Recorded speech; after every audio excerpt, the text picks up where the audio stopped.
ગણેશ ચોથ. આ વ્રત ભાદરવા સુદ ચોથના દિવસે સંતાન, ધન વગેરે મેળવવાની ઈચ્છાથી કરાય છે. વ્રત કરનાર અમંગળ, વિઘ્ન વગેરે દૂર કરવા માટે સૌપ્રથમ શુભ કાર્ય કરતાં પહેલાં ગણપતિની કોઈ પણ ધાતુની મૂર્તિ બનાવી તેનું પૂજન કરે. એ દિવસે ઉપવાસ કરે અને ગણપતિની મૂર્તિને વાજતે ગાજતે વિધિપૂર્વક પૂજા કરે. દક્ષિણીઓ ભવ્ય પાલખીમાં ગણેશની મૂર્તિઓને લઈને નદીએ લઈ જઈ જળમાં પધરાવે છે. આ વ્રત કરવાથી ખોટું કલંક દૂર થાય છે. આ દિવસે ચંદ્રનું દર્શન કરવું, કારણ કે ચંદ્રનું દર્શન કરવાથી ખોટું કલંક લાગે એવી માન્યતા છે. ભગવાન શ્રી કૃષ્ણ પોતાના ઉપર લગાવેલું કલંક દૂર કરવા આ વ્રત કર્યું હતું.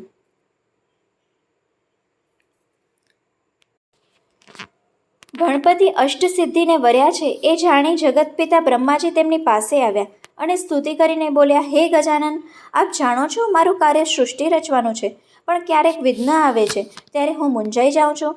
માટે સૃષ્ટિ રચવાના કાર્યમાં અંતરાય ન આવે એવું વરદાન આપો.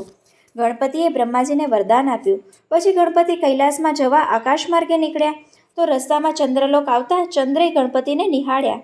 ગણપતિનું મોઢું ઉંદર અને હાથીનું મુખ એવું કદરૂપ જોઈને ચંદ્ર ખડખડાટ હસવા લાગ્યા. એટલું બધું હસ્યો કે ન પૂછો વાત. ગણપતિ ચંદ્ર ઉપર ક્રોધે ભરાયા અને શાપ આપ્યો, હે ચંદ્ર, તારું રૂપ ભાન ભૂલાવે એવું જરૂર છે એ માટે તું ગૌરવ લઈ શકે, પરંતુ એટલું બધું અભિમાન ન હોય કે તું બીજાની ઠેકડી કરે. મારો તને શાપ છે કે આજે ભાદરવા સુદ ચોથના દિવસે કોઈ તારા સામું નહીં જુએ અને કદાચ કોઈ તારું મુખ જોઈ જશે તો તેની ઉપર અણધારી આફત આવી પડશે. આ સાંભળી ચંદ્ર એવો કંપી ગયો કે તેને કંઈ કહેવા જાય એ પહેલાં જ ગણપતિ રસ્તે પડી ગયા. ચંદ્ર તો એવો શર્મિંદો થઈ ગયો કે પાણીમાં રહેલા કુમુદ કંબળમાં છુપાઈ ગયો. સર્વત્ર એકાએક અંધકાર છવાઈ ગયો ને તેનાથી હાહાકાર મચી ગયો. દેવો તુરંત બ્રહ્માજી પાસે ગયા અને કહેવા લાગ્યા, હે બ્રહ્મદેવ, ચંદ્રને શાપનું નિવારણ બતાવો. બ્રહ્માજીએ કહ્યું, આ તો ગજાનનનો શાપ કહેવાય અને ગજાનન સિવાય મિથ્યા કરવા કોઈ શક્તિમાન નથી. જુઓ, હું તમને ગણપતિને પ્રસન્ન કરવાનો માર્ગ બતાવું. થોડા દિવસ પછી ભાદરવો મહિનો બેસશે. એ મહિનામાં સુદ એકમથી લઈને સુદ ચોથ સુધીમાં ગણેશ ચોથનું વ્રત ચંદ્ર કરે એ માટે પ્રથમ ગણપતિજીને કોઈ પણ ધાતુની મૂર્તિ બનાવી, પછી એકમથી ચોથ સુધીમાં જે દિવસ સારો હોય તે દિવસે સારા ચોઘડીએ ગણપતિજીની સ્થાપના કરી તેમનું પૂજન કરવાનું અને લાડવાનું નૈવેદ્ય ધરાવવાનું. ભાદરવાના સુદ 14 એટલે કે અનંત ચૌદશના રોજ સાંજ પડે એટલે ગણપતિજીની મૂર્તિને વાજતે ગાજતે લઈ જઈ જળમાં પધરાવી દેવાની. આ દિવસે બ્રાહ્મણોને જમાડવામાં આવે, યથાશક્તિ દાન કરવામાં આવે તો જરૂર ગણપતિ પ્રસન્ન થશે અને શાપમાંથી મુક્તિ મળશે. દેવોને સાથે લાવેલા ઇન્દ્રદેવ બૃહસ્પતિ મારફતે ચંદ્રને સંદેશો પહોંચાડ્યો. ચંદ્રએ ગણપતિનું પૂજન કરી ગણેશ ચોથના વ્રતનો આરંભ કર્યો અને વિધિપૂર્વક વ્રત કરવા માંડ્યું.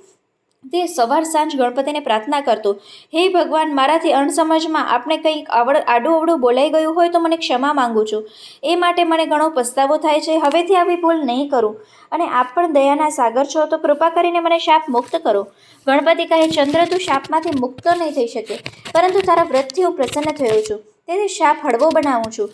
આજ પછી મનુષ્ય પ્રથમ ભાદરવા સુદ બીજના ચંદ્રના દર્શન કરશે અને પછી તે ચોથના દર્શન કરશે તો તેને કોઈ જાતનું સંકટ નહીં નડે, તેને કોઈ ઉપદ્રવ નહીં નડે. બાકી ભાદરવા સુદ ચોથના દિવસે તારા દર્શન કરનારને કલંક લાગ્યા વિના નહીં રહે. તેમ છતાં જે ગણેશ ચોથનું વ્રત ભાવપૂર્વક કરશે તેના પર હું પ્રસન્ન રહીશ અને તેને સંકટ મુક્ત કરીશ. જે કોઈ આ ગણેશ ચોથનું વ્રત કરશે અથવા વ્રતની કથા કહેશે, સાંભળશે, તેના પર ગણપતિજી પ્રસન્ન રહેશે અને સુખ શાંતિ આપશે. બોલો ગણપતિ મહારાજની જય.